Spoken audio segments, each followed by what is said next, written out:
Actress Monique, she actually told the Hollywood Reporter that she has been blacklisted from Hollywood due in part to how she handled the 2010 Oscar campaign for the movie Precious. Now, how she found out about this is from her good friend Lee Daniels, who was actually also the director of the film. He actually is the one who told her that she's been blacklisted, and that's the reason he has not been able to put her in any of her other projects. Now, what she said is, what I understood was that when I won the Oscar, things would change in all the ways you're saying. It should come with more respect, more choices, and more money.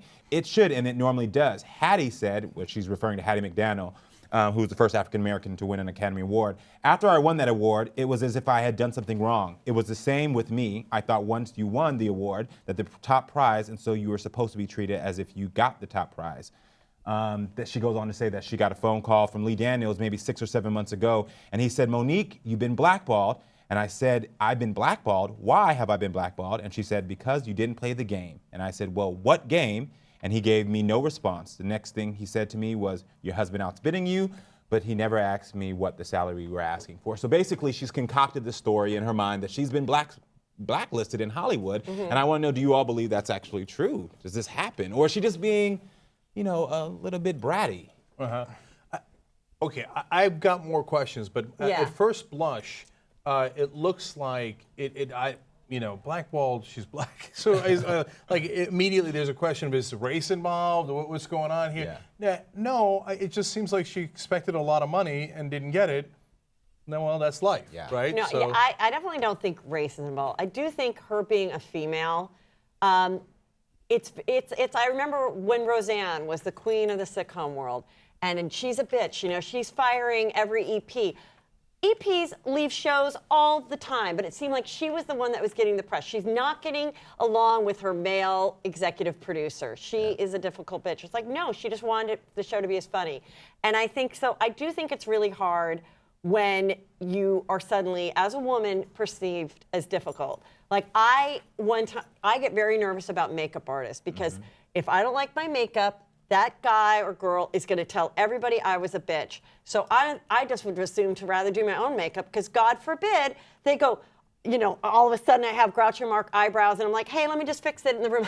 Well, that Heather McDonald. And it's very scary, to ever be perceived as a diva, because you will stop getting jobs. Well, it's funny that you said that because the Hollywood Reporter actually contacted Lee Daniels for a comment, and he said, Monique is a creative force to be reckoned with, but her demands through Precious were not always in line with the campaign. They source her relationship with the Hollywood community. I consider her as a friend, and I have and will always think of her for parts that we can collaborate on. However, the consequence among the creative teams and powers thus far that we go with someone else or for the role. Well, there's other great actresses, and if they're really great to work with and always That's pleasant, what it is. Why wouldn't you go with the more pleasant person?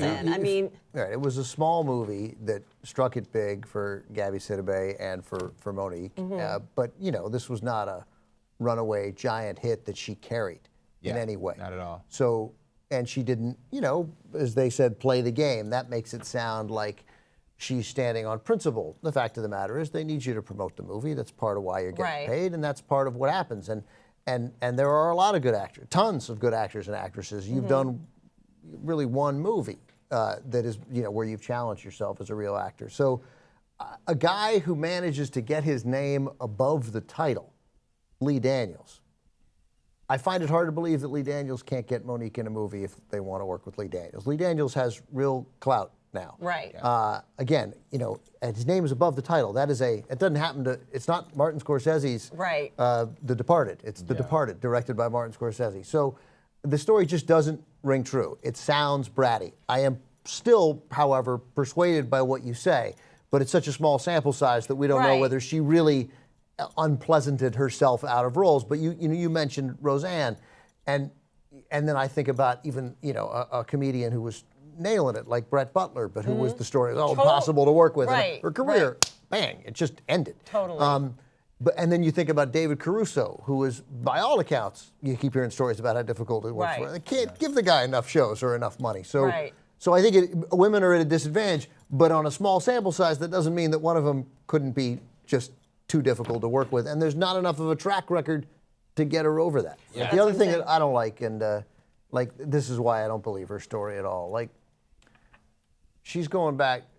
she's stealing Hattie McDaniel's problem. And Hattie McDaniel's problem, that was real. That was real. Yeah, right. you're right. It was 1939, and Hattie McDaniel, she couldn't sit she had to sit in the back of the theater at Oscar night. She was a nominee, and she won Best Supporting Actress for Gone with the Wind. And she's in the back of the theater while her co-stars, Olivia de Havilland, also nominated for Best Supporting Actress, is sitting right up front for the biggest movie of all time. So, and then just the fact that some of the roles in Gone with the Wind, the black roles, you know, I have trouble with Gone with the Wind. I still have trouble. I work for a classic movie network, and Gone with the Wind is a difficult movie to watch, no matter when. So don't take your struggle right now is not Hattie McDaniel's struggle. It is not. You know what you're saying? You're saying it's stolen valor. She's got some stolen valor. Yeah. So I just want to say, look, Monique, I thought was actually excellent in that role. She was. Right? And so I think she Amazing. deserved the Oscar. And I think that you make a really interesting point that, you know, women get put in that category, whereas Christian Bale is like a passionate actor. Right. Like, you know, He cares about the craft. Right, yeah, he cares so much about the craft that's why he's crazy and yells at people and yada yada, right? So yes, there's some ways of looking at people that may be disparate. Now, having said that, you go 5 years without a role after you won an Oscar, you're doing something wrong. Yeah. You're either asking for too much money, you're being too picky. Apparently, she could have gotten Oprah's role in The Butler, Yeah. right? That she was up for that. I'd have found a way to get that role.